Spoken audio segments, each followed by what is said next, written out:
It's time for another edition of the Double Shot, this time taking on the controversial topic of cultural appropriation of boba. So there's a Shark Tank. Boba? There's Shark Tanks now in pretty much every single country, and Shang-Chi, whatever his real name is, the guy from the Marvel movies. So many words that I don't even know. He was the celebrity dragon. Do you know how dragon Shark Tank works? Yeah. So he was the celebrity shark of something called like Dragon Boba. We've got an image now on the screen. Oh, so it's created by white people, or at least non-Asian people, and they talk about in this clip how they're making boba better. Is boba the tea? Boba's the tea, the milk tea that has little boba bubbles of like tapioca in them. Tapioca, yeah. So here's a clip from the show about how they're making it better. I am studying your can, and I am looking for anything that tells me where boba came from. And where boba came from is Taiwan. You know, I started this venture company for a lot of reasons, but really primarily to uplift minority entrepreneurs. And not only do I feel like this is not happening here, but that I would be uplifting a business that is profiting off of something that feels so dear to my cultural heritage. I want to be a part of bringing boba to the masses, but not like this. So for that reason, I'm out. So as you can tell, Shang-Chi, again, I forgot his name, whatever his name is. He's Shang-Chi to me. Okay. He's mad because they're making it better and they're not Asians making it better. And it's a traditional Asian tea. And so he's like, is this cultural appropriation?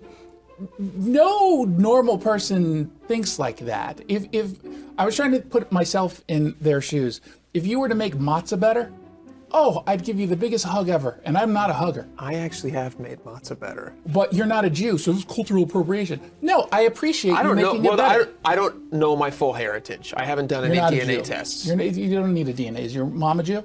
My mom's not Jewish. Then you're not a Jew. Not that I know of. I don't know if she's Jewish. You're not a Jew. Stop it. We don't want you. My dad also is not Jewish. You're too that waspy. I know of. Your dad doesn't matter if your dad. But here's what I know. Okay. I haven't done the DNA test because I don't want them to have my information. The government's having your information. I find that very creepy. Have you done those? What? The DNA test?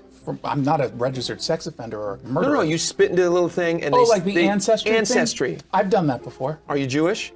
I've known that for quite a while. Okay, you are Jewish. I've you know known it it for a while. See, I just don't know it yet, and so I might be. But matzo ball soup, good stuff. Matzo ball soup is amazing. I love it. You can't improve it. But now let's say someone came out. I could. But let's say someone came out and said, bigger balls. As non-Jews, I've created a better matzo ball soup.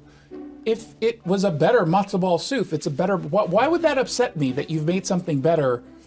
And you're right. Happen to not be Jewish. I guess I don't understand For people that. like us, possibly Jewish people, you're not a Jew. You're not a Jew. We like matzo ball soup. You're wearing a cross around your neck right now. You're not a Jew. It's in our heritage, right? We love it. Stop saying we. Do you have one of these on? Is that Star David? It's a Magen David. Wouldn't that be hilarious? You have one of these on? Wouldn't that be funny if I did? Okay, let's see. I don't. Come on, possibly Jewish. I don't. Jewish guy? But when I get my DNA test done, if I ever do, if I end up being Jewish, I will also not be offended if somebody. You know, the DNA doesn't come back and say Jew, right? I mean, it doesn't quite work like that. There would be strands in it that would let me know. Strands of Judaism? You mean coming from a specific region, then? Yeah, but it would say like, it would say hashtag Jew. No, it wouldn't say like, it wouldn't say like, yarmulke. Stop going to your church every weekend. It wouldn't say, hey, it wouldn't say. Yeah. How's it going? What? Oh my God. Oy vey. I was gonna say, you've always suspected yourself of being a Jew because you love matzo ball soup. I love it. I do love matzo ball soup. Where do you make it? No, you don't make it. No, I don't make it. I buy it in the grocery store. From a Jewish grocer?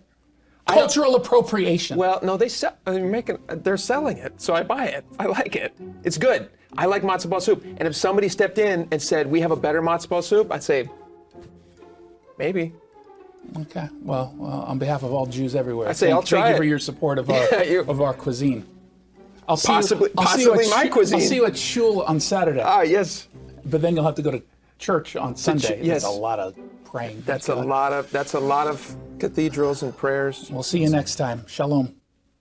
Hey, it's Jason Rantz here with Scott Rarucka from Legacy Group Capital. He's their CEO. So Let's talk about someone who wants to invest in real estate. They don't quite know where to go, what to do, where to start, but they do know, obviously, that right now the market is really, really hot.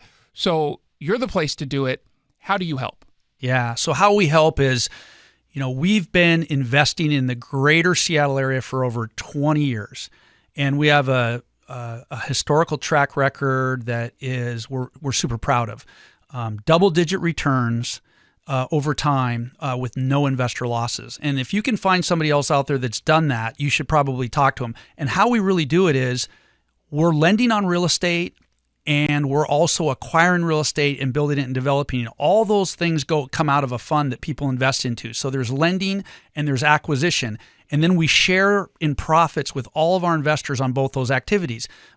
Jason, most people can't do that on their own. They're not going to go develop properties. They're not going to go be a bank and lend money. But they can jump in with us and they can be that developer and they can be that lender, but it's underneath our umbrella with a 20-year track record that's unparalleled to anything that you'll find out there. We've been told that we're one of the best kept secrets in the Pacific Northwest. I don't want it to be a secret. I want everyone to know just about what it is you do. The Legacy Group Capital family of funds offer short-term 90-day investments at 7%. Longer-term investments, they've averaged double-digit returns. Just go to legacyg.com.